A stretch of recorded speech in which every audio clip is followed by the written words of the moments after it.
Hey guys, how's it going? Michael Troy here. Today we're looking at my greatest adventure, number 80, introducing the Doom Patrol Facsimile Edition. So great. Cannot wait to share it with you. Check out this gorgeous foil cover. Subscribe to my channel if you haven't already. Hit that like button and let's get right into it. Okay, so I call this a facsimile edition, but that's actually what Marvel calls their reprints, and DC refers to theirs as artifact editions. But they're basically the same thing. It's an exact replica reprint of an original single issue. This is the Doom Patrol's first appearance from 1963, illustrated by Bruno Premiani, written by Arnold Drake. It is amazing.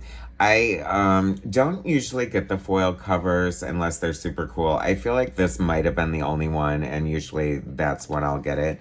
But I have to say, I wish you could see it in person because I don't think it shows up that great on film.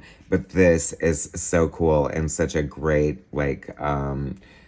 use of the foil cover. The art looks amazing. I love this cover. I love the comic tropiness of it. I love the tricks and the trades of comic books, and I feel like they're in full effect here.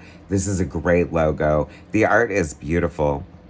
Bruno Premiani, what a revelation. My goodness, I love General Immortus. There is so much intact here in their first appearance. Negative Man being disrupted, trying to re-enter his body.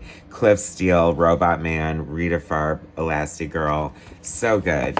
I love the inside cover. Has this, because comics had this bad rap, especially from Wortham and all that stuff. If you know, you know. People decrying, how comics are rotting kids' brains. And they always have, like, throughout, especially in these, like, DC and Marvels from the 60s and 70s.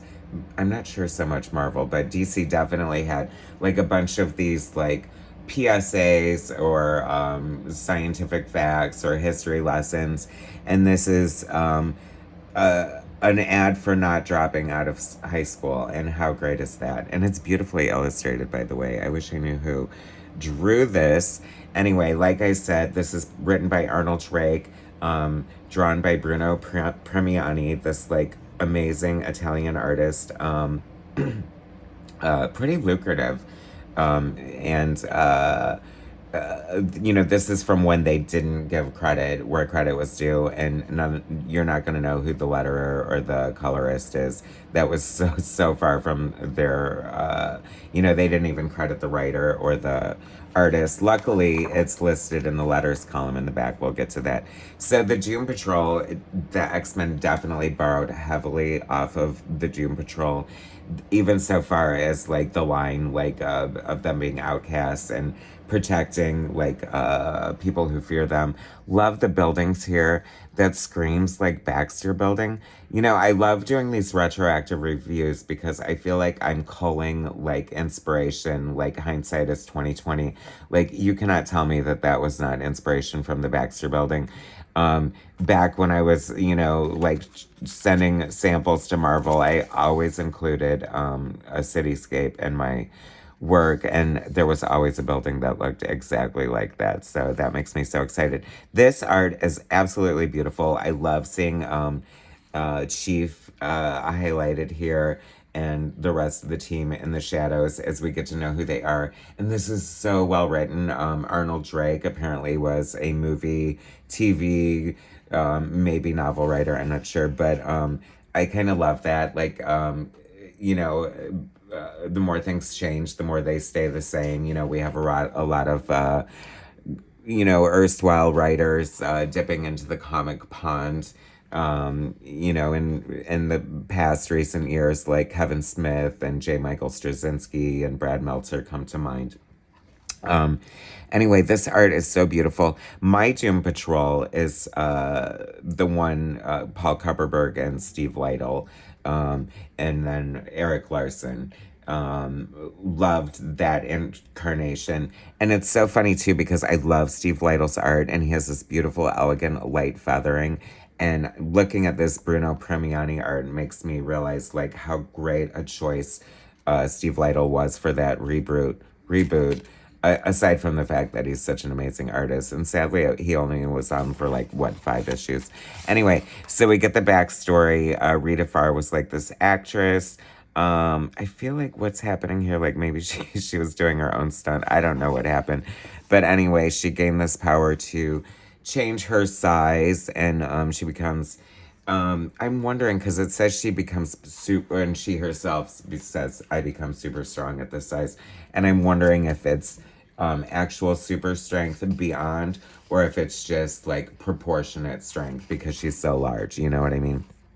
Um, the level of illustration is beautiful. Like I said, I see the Steve Lytle might have been influenced by this artist. The feathering is just beautiful. The storytelling is so good.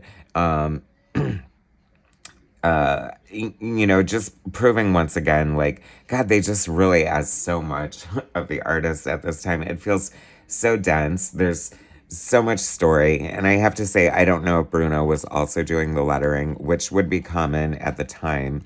But I really love the lettering here as well. And the coloring is just absolutely gorgeous. This poor uncredited colorist. I love Cliff Steele is basically this thrill seeker who gets in this horrible accident in a car that I think he designed himself. Yeah, his own souped up special. Um, and isn't the shading like really great on Robot Man's face? Me and my friend Sam J. Royale love artists based on their like metal drawing ability. And there's always such like great shine and reflection, and to see metal so like heavily shaded like that looks really cool and different. I really love that. So anyway, he blacks out in this car accident and then comes to seeing metal hands, and he vaguely recalls this short doctor working on him to save his life, and then he realizes it was Cliff, or no, Chief, because he was in a wheelchair. And I kind of loved that little addition to the story. It was kind of like cracking me up. And I kind of love when he wears clothes over his robot body, trying to hang on to that humanity, the only thing human. So technically, he's called Robot Man, but technically, and so creepy. Like, there's such like eerie sci-fi goodness dripping all over this. Like, it was originally presented in 1963, and it is amazing. Like, I feel beholden to the 70s and beyond because I was born in the 70s, and I think that's common. And now this is making me like have a renewed appreciation for the 60s and kind of wanting to explore that. I love the like, talk about hindsight or whatever. It's like I love being able to look back at what they perceive as like modern technology. So this huge TV screen that's still in black and white and kind of looks very 60s sci-fi, like in my brain. The TV automatically comes on when the words flash bulletin. And, I'm wondering how that sort of relates to like Alexa or Siri in kind of a way. That's kind of cool. So he wants to recruit these people. They're outcasts. He knows that they're sort of like wandering in life, and he can help give them purpose by doing good things, and none of them want to do it. We learn like all their pasts, of like the accidents that led to them power. Like, Larry Trainer looks amazing. I love Negative Man. I especially just, I don't know, like I said, because they're such normal people mixed with such freakiness, except for, of course, Elasti-girl. It's just like the pretty girl, and she remains as such, which, I mean, I'll take it, right? Anyway, so isn't it interesting to me, like, Negative Man separates from Larry's body. Like, he looks like the Invisible Man, which I love the aesthetic. Once again, he can only be apart from his body for 60 seconds. That is not time to do shit. Like, it's kind of like intense once you realize that. And I thought it was like 60 minutes. Like, that seems even short. But he will die if he's not back to his body. And I wonder how that evolves and changes. Now I'm like, want to do this like rabbit hole deep dive into early Doom Patrol here. Peter Pup Tent, hysterical, especially when Pup Tent took on a very naughty meeting in the 80s, or maybe before, but it was popularized then for sure. So to see a character named Peter Pup-Tent Explorer, which basically looks like Indiana Jones if he were Mr. Slade from the Flintstones. I love the cartooning here. It's so much fun. It's a good gag. And weird, right? Like My Greatest Adventure. You know, these anthology books are so interesting, you know, because like Batman debuted in Detective, Superman debuted in action. And it was a good testing ground for popular, you know, to see what stories were popular and what weren't. So, very interesting, right? That, because now that's sort of unheard of, and you kind of wonder why they wouldn't do that. Rather than just gamble on a whole series. I don't know. That's why you got 50 Batman books, you know, because they know they're going to sell no matter what, and they don't, it's less risk. But I digress. So anyway, they like, after they do good on their first mission, you know, they have the sense of purpose. And I kind of like how he, like, the chief, like, low-key manipulation, but doing, like, giving them purpose and, like, showing them, you know, like, if you can't talk them into it, then give them the real-life experience of how rewarding it is. And I love, like I said, how much is intact. Like, seeing his costume look exactly the same as it did when he is hanging with that Robin flashing the flashlight on him on that cover of Teen Titans. That was kind of, actually, now that I think of it, probably my first introduction to Doom Patrol, even before the Steve Lytle one. Love these Tootsie Roll ads. I'm thinking Tootsie Roll was going hard in these ads. I recall seeing them in other facsimile editions.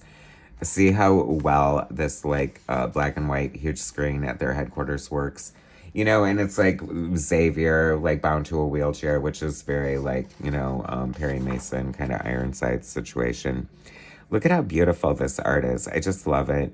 They don't really have costumes here. They're kind of all wearing green, which kind of makes me think of, like, I can see that Negative Woman in Eric Larson's run, and they all have, like, green costumes too. So I wonder if there's, see what I'm saying about, like, the retro, like, realization of the homages and the where it came from kind of situation is, like, the fun part of almost, like, being a detective and, you know, going back in time in the present and reading these old comics is so much fun.